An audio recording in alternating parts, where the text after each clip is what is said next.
Hello အားလုံးပဲမင်္ဂလာပါပေါ့နော်ဒီဗီဒီယိုကတော့ကျွန်တော် Google One AI ပေါ့နော်တစ်နှစ်စာ free ပေါ့နော်တက္ကသိုလ်ကျောင်းသူကျောင်းသားကိုပေးတဲ့တစ်နှစ်စာ free ဘယ်လိုယူလဲဆိုတဲ့ဟာကိုကျွန်တော်လုပ်ပြသွားမှာဖြစ်တယ်အဓိကတော့ကျွန်တော်အခုလုပ်ပြမှာတော့ Thai region ပေါ့နော် Thai နိုင်ငံမှာရှိရင်တော့ပိုဆင်ပြေတယ်ဘာဖြစ်လို့လဲဆိုလို့ရှိရင်ကျွန်တော်ပုံမှန်က Google One AI ရဲ့ဒီ theory ကောက်ယူတော့မယ်ဆိုလို့ရှိရင်ကျွန်တော်တို့University Student Card ရှိတယ်ပေါ့နော်ကဲရဲ့ University Student Card မရှိဘူးဘယ်လိုလုပ်ရမလဲမသိဆိုရင်ကျွန်တော်ဒီမှာပြထားပေးတဲ့ဗီဒီယိုအတွက်ကြည့်လို့ရတာပေါ့နော်ဒီဗီဒီယိုမှာStudent Card ဘယ်လိုလုပ်ရလဲဆိုတဲ့ဟာကိုကျွန်တော်ရှင်းပြထားပေးတယ်ပေါ့နော်အဲ့မှာတော့ကြည့်လို့ရတယ်နောက်တစ်ခုကတော့ဒီ Visa Card Master Card အဲ့လိုမျိုးတွေလိုတယ်ပေါ့နော်ဒါပေမဲ့ဒီဗီဒီယိုမှာခါကျတော့ဒီ Visa Card Master Card မရှိရင်ကျွန်တော်ယူလို့ရသေးတယ်ပေါ့နော်အဲ့ဒါဘယ်လိုယူလို့လဲဆိုလို့ရှိရင်ကျွန်တော် time မှာကျွန်တော်ဒီဖုန်းပေနဲ့ပေးလို့ရတာပေါ့နော်ဖုန်းပေနဲ့ subscribe လုပ်လို့ရတယ်ကျွန်တော်ဗီဒီယိုမှာတော့ကျွန်တော် AIS card ကိုသုံးပြီးတော့မှကျွန်တော်လုပ်ပြသွားမှာဖြစ်တယ်ပေါ့နော်အဲ့ဒီအတွက်ကြောင့်မလို့ကျွန်တော်တို့ဖုန်းထဲမှာပေါ့နော်ဖုန်းထဲမှာလည်းဒီအခုသုံးမဲ့ Gmail ကောက်ကိုဝင်ထားဖို့လိုတယ်ပေါ့နော်ဘာဖြစ်လို့လဲဆိုလို့ရှိရင်ကျွန်တော်ဒီ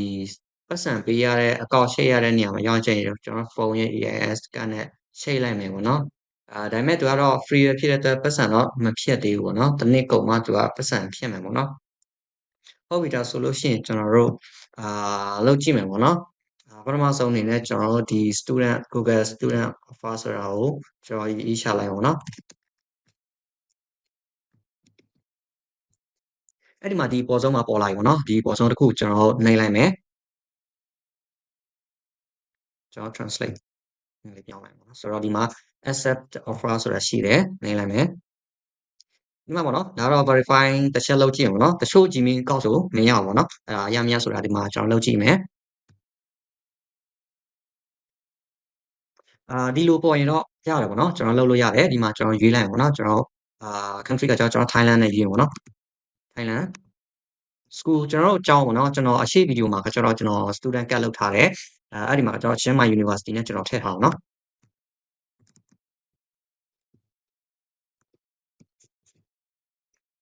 โอเคဒါကတော့ Chiang Mai University ကပဲဆိုတော့ကျွန်တော်တို့ဒီပေါ်ဆုံးတစ်ခုပဲကျွန်တော်ရွေးလိုက်မယ်ပေါ့နော်first name ကကျွန်တော် or ဒါတော့ကျွန်တော် student card မှာလုပ်ထားတဲ့နာမည်အတိုင်းပဲထည့်ထားတာဖြစ်တယ်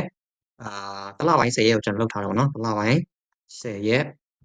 2000ပေါ့နော်ဒါတော့ဟို student card မှာထည့်ထားတဲ့မွေးနေ့တိုင်းထည့်နိုင်တော့ပိုဆင်ပြေတယ်email ပေါ့နော်ကျွန်တော်တို့အခုဖောက်မဲ့ email ပေါ့နော်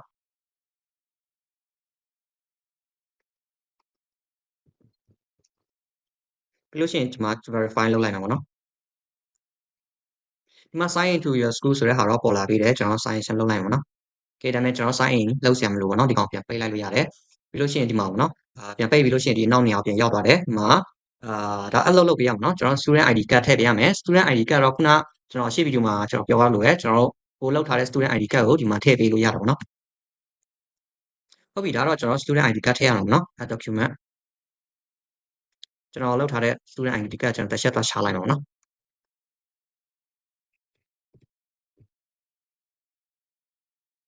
ဒါတော့ကျွန်တော်ရဲ့ student ID card ပါကျွန်တော်ငွေနေ့ရောဘလို့ခုနထည့်ထားတာနဲ့ကွက်တိဖြစ်အောင်ကျွန်တော်လုပ်ထားတယ်ပြီးဒီမှာ submit ဆိုတဲ့ဟာကိုကျွန်တော်နှိပ်လိုက်မယ်ပေါ့နော်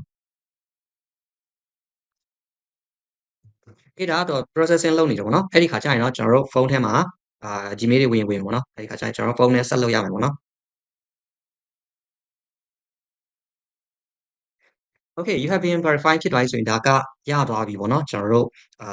ဒီ Google View 3 account ကိုကျွန်တော်တို့သုံးလို့ရသွားပြီဆိုတော့ကျွန်တော်ရဲ့ဖုန်းထဲမှာဒီ Gmail account ကျွန်တော်ဝင်ထားဖို့လိုတယ်ဆိုရင်အဲ့ဒီ Gmail account ထဲမှာ Gmail တစ်ခုဝင်လိုက်မယ်ပေါ့နော်အဲ့ဒီခါကျရင်ကျွန်တော်တို့ဆက်ပြီးတော့မှ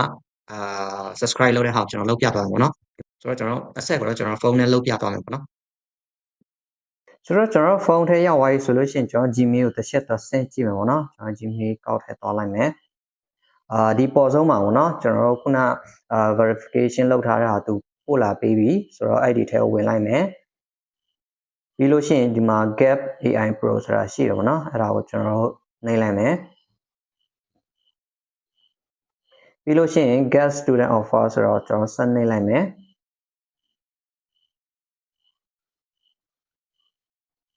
ဒီမှာပေါ့နော်ကျွန်တော်တို့ပုံမှန်ဆိုလို့ရှိရင်ကျွန်တော်တို့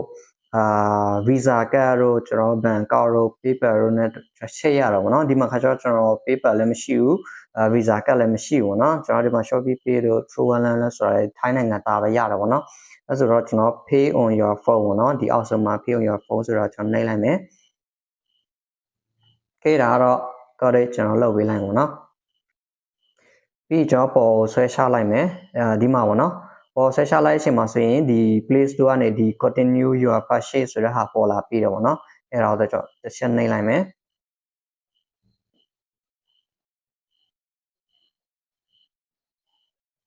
ဒီမှာ continue ကျွန်တော်ဆက်လုပ်လိုက်မယ်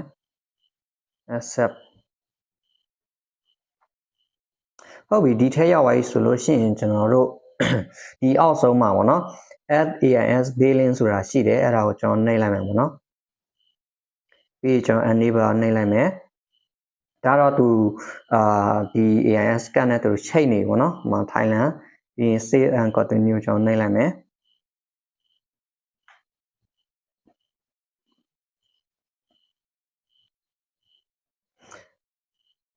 ဒါတော့ AIS ပေါ့နော်ကျွန်တော်ဒီမှာ12လစာ free starting today ပေါ့နော်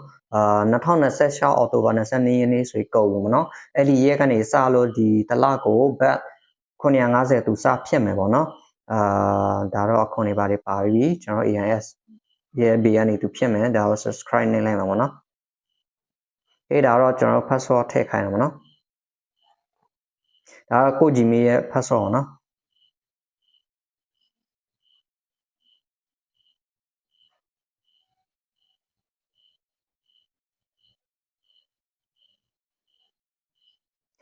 ဟုတ်ပြီကျွန်တော် password ထည့်ပြီးလိုက်ဆိုလို့ရှိရင်ကျွန်တော် verify လုပ်လိုက်မှာပေါ့နော်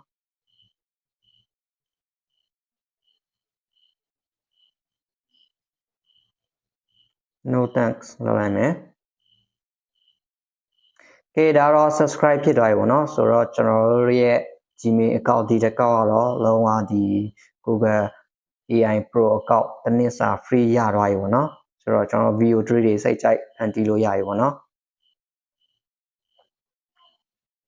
ဒီဆိုရင်ကျွန်တော် Gmail တစ်ချက်ပြန်သွားကြည့်လိုက်ပါနော်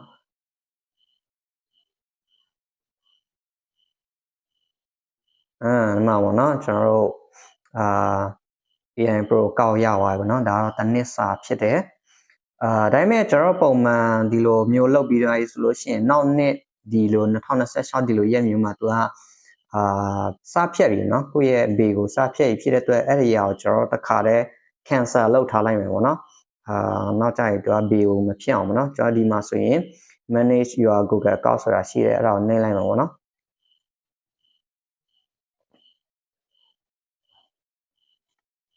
ပြီးလို့ရှိရင်ဒီအောက်မှာဒီမှာပေါ့နော် payment and subscription ဆိုတာရှိတယ်အဲ့ဒါကိုနှိပ်လိုက်မှာပေါ့နော်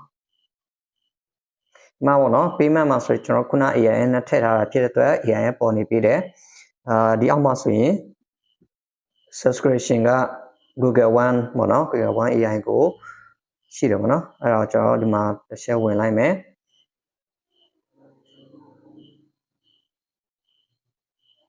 ဒီမှာ cancel subscription ဆိုတာနှိပ်လိုက်လို့ရတယ်သူက cancel လုပ်လိုက်တယ်ပေါ့နော် cancel လုပ်တယ်ဆိုပေမဲ့ကျွန်တော်တစ်နှစ်တော့တုံးလို့ရအောင်ပေါ့နော်အခုချက်ချင်းပြတ်သွားတာတော့မဟုတ်ဘူး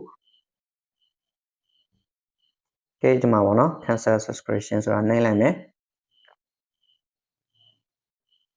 โอเคဒါဆိုတော့ကျွန်တော်ရဲ့ subscription က cancel ဖြစ်သွားပြီဒီမှာပေါ့နော်သူရေးပြထားတဲ့ cancel လဲပေါ့နော်အောက်တိုဘာ22ရက်နေ့2026မှာစပြီးတော့မှ cancel ဖြစ်မယ်ဆိုတော့ဒီ free တစ်နှစ်စာကုန်တာ ਨੇ ဒီ account ဒီ plan ဟာလဲသူကဆက်ပြီးတော့မှမယူတော့ဘူးဆိုတဲ့ပုံစံမျိုးဖြစ်တဲ့အတွက်ကျွန်တော်ပတ်စံထဲကိုကျွန်တော် B ကိုမဖြတ်တော့ဘူးเนาะဟုတ်ပြီဆိုတော့ကျွန်တော်ရဲ့ account ဒီ account ဟာတော့ကျွန်တော်ရဲ့ VO3 Google AI Pro account တစ်နှစ်စာ free ကိုရတော့ပြီပေါ့เนาะဆိုတော့မိတ်ဆွေတို့လည်း like လုပ်ကြည့်လို့ရတယ်အကယ်၍မရှင်းတာရှိလို့ရှိရင်ကျွန်တော်ရဲ့ Telegram ဒီ account ထဲကိုလာပြီးတော့မှ mail လို့ရတယ်ပေါ့เนาะကျွန်တော်ဒီစာလေးတွေပြန်နေပေါ့เนาะဘယ်လိုလုပ်လဲဆိုတဲ့ဟာမျိုးဒီ video ထဲမှာကိုလိုက်လို့စင်မပြေသေးဆိုကျွန်တော် Telegram ကိုလာပြီးတော့မှ mail လို့လည်းရမှာเนาะဆိုတော့အားလုံးအဆင်ပြေကြပါစေ